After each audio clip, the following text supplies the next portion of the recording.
Hello everyone, मैं doctor Amrit and welcome to दोसर classes. अपने लास्ट दो लेक्चर्स में नंबर सिस्टम के मैंने आपको बताया था different types of number system कौन कौन से होते हैं, रियल नंबर को आप नंबर लाइन में कैसे प्लॉट करोगे और रियल नंबर का डेसिमल एक्सपेंशन क्या होता है। अब फर्दर कुछ टॉपिक और रिगार्डिंग रियल नंबर्स के लिए operations on real number. Real number पर अगर हम बात करते हैं तो कौन कौन से ऑपरेशंस रियल नंबर में हमारे परफॉर्म हो सकते हैं। जस्ट लाइक अगर हम बात करते हैं, क्योंकि रियल नंबर में रेशनल नंबर भी काउंट होते हैं, इररेशनल नंबर भी काउंट होते हैं, तो इन दैट केस द सम और difference of a real rational number and irrational number is irrational number. तो अगर हम कहीं पर भी रेशनल और इररेशनल नंबर्स को अगर हम सम करते हैं या उनको हम सबसेट करते हैं तो इन दैट केस जो रिजल्ट आपका आता है वो ऑलवेज इररेशनल नंबर ही आएगा। याद रखिएगा, अगर रेशनल और इररेशनल नंबर को आप आइदर ऐड करिए या सबसेट करिए तो जो भी रिजल्ट आपका आएगा वो इररेशनल नंबर के फॉर्म में ही होगा। देखिए जैसे एग्जांपल दिखाया 2 + √2, यहाँ पर 2 क्या है rational number, √2 irrational number, final result जो आपका आएगा वो 2 + √2 के फॉर्म में ही आएगा। या 2 - 3√3, 2 आपका again rational number, 3√3 is the irrational number, the result will come in the form of irrational number. Similarly अगर हम प्रोडक्ट या डिवीजन करते हैं, मल्टीप्लाई या अगर हम उसको डिवाइड करते हैं किसी भी नॉन जीरो रेशनल नंबर को, अगेन यहां पर वर्ड ध्यान दीजिएगा क्योंकि हमने वर्ड यूज किया है नॉन जीरो। नॉन जीरो इसलिए क्योंकि कहीं अगर जीरो आपने रेशनल नंबर ले लिया और जीरो किसी सब्सटेंस से मल्टीप्लाई किया तो अल्टीमेटली रिजल्ट आपका जीरो ही हो जाएगा। इसलिए अगर प्रोडक्ट डिवीजन आप कर रहे हो किसी नॉन जीरो रेशनल नंबर का विथ एन इररेशनल नंबर तो रिजल्ट आपका again in the form of irrational number ही रहेगा। जैसे 7 को आपने √2 से डिवाइड कर दिया, 7 यहाँ आपका रेशनल नंबर है, √2 इररेशनल नंबर है, the result will come in the form of irrational number. 5 को √7 से मल्टीप्लाई कर दिया, इररेशनल नंबर। पाई को 2 से डिवाइड कर दिया क्योंकि पाई आपका इररेशनल नंबर होता है, अगेन आपका irrational number. Similarly if we add, subtract, multiply or divide two irrational numbers, the result may be irrational number or rational or irrational number। अगर हम दो इररेशनल नंबर को लेना है, अभी तक हम देखिए बात कर रहे थे एक रेशनल है और एक इररेशनल है। अगर हमारे यहां पर बात करते हैं एक नंबर हमारा, दोनों नंबर अगर इररेशनल है और इररेशनल को अगर हम डिवाइड या मल्टीप्लाई करते हैं, हम एडिशन की बात नहीं कर रहे हैं, अगर एडिशन करेंगे आप दो इररेशनल नंबर्स का या सब्सट्रैक्शन करेंगे तो रिजल्ट आपका इररेशनल नंबर ही रहेगा। लेकिन अगर हम इररेशनल नंबर को मल्टीप्लाई या डिवाइड कर रहे हैं तो जो रिजल्ट आपका आएगा वो आइदर रेशनल नंबर भी हो सकता है या इररेशनल नंबर भी हो सकता है। जैसे 7√5/√2 किया, इररेशनल नंबर रहेगा। 3√2/√2 कर दिया आपने तो √2 से √2 आप कैंसिल हो गया, रिजल्ट आपका रेशनल नंबर आ गया।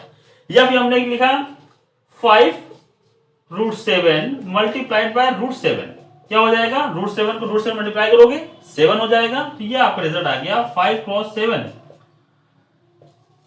मींस 35, ये आपका रेशनल नंबर हो गया। तो कहीं पर भी अगर दो इररेशनल नंबर आप लेके चल रहे हो और उनको डिवाइड मल्टीप्लाई कर रहे हो तो रिजल्ट आपका रेशनल भी हो सकता है और इररेशनल नंबर के फॉर्म में भी हो सकता है। अब फर्दर एक कंडीशन इसमें आपकी और आती है, ऑपरेशन ऑफ रेशनल नंबर के लिए बात करते हैं। जो भी आपके अलग अलग रूट टर्म है, मान लीजिए हमने दो टर्म लिए a एंड b के फॉर्म में और a एंड b दोनों पॉजिटिव टर्म अगर आपके हैं तो कौन कौन से रिलेशंस वहां पर आपकी मेंटेन हो सकती है। जैसे हमने लिया let a and b are positive real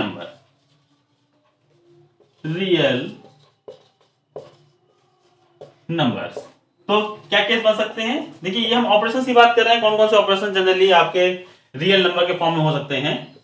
तो देन की बात करते हैं, जैसे आपने लिखा √AB, इसको कैसे लिख सकते हैं, √A × √B। √A/B को अगर आपको कहीं मेंशन करना हो तो आप लिख सकते हो √A / √B के फॉर्म में। या फर्दर अगर बात करते हैं हम √A + √B multiplied by √A - √B, ये आपका ऑलवेज होता है A - B। आपको लग रहा होगा ये कोई एक फॉर्मूला है जिसको आपको अगेन याद करना पड़ेगा, लेकिन ऐसा कुछ नहीं है।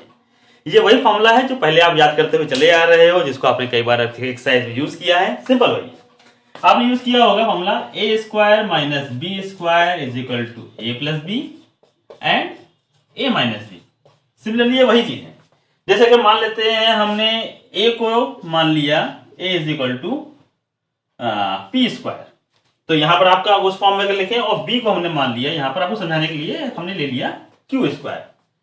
तो a is equal to p square है, तो हमने यहां पर लिखा पी स्क्वायर का रूट प्लस क्यू स्क्वायर का रूट एक ब्रैकेट में, पी स्क्वायर का रूट अगेन माइनस रूट के अंदर q square is equal to p square minus q square.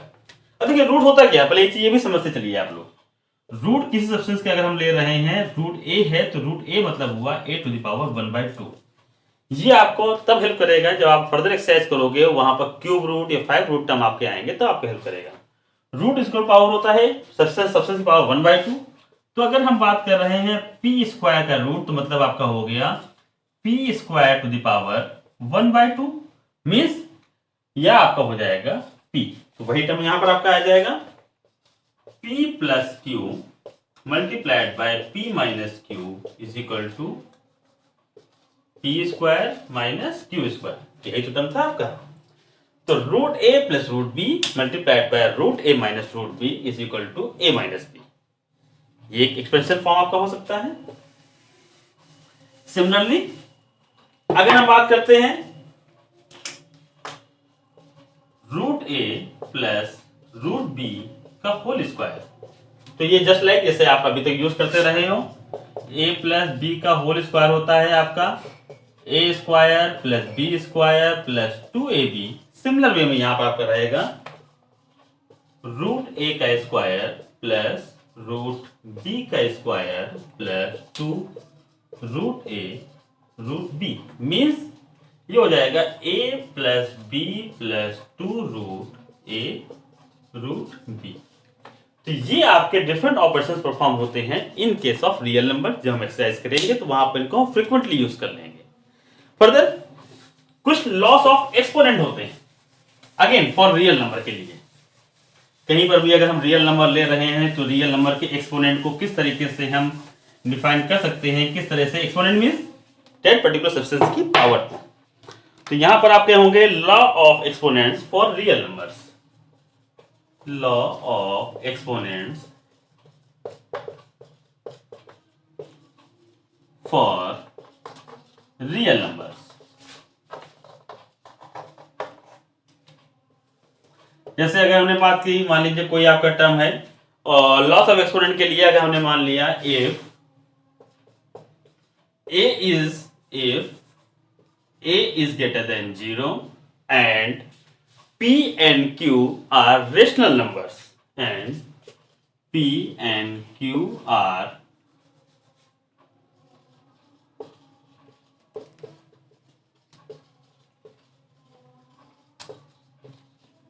numbers, then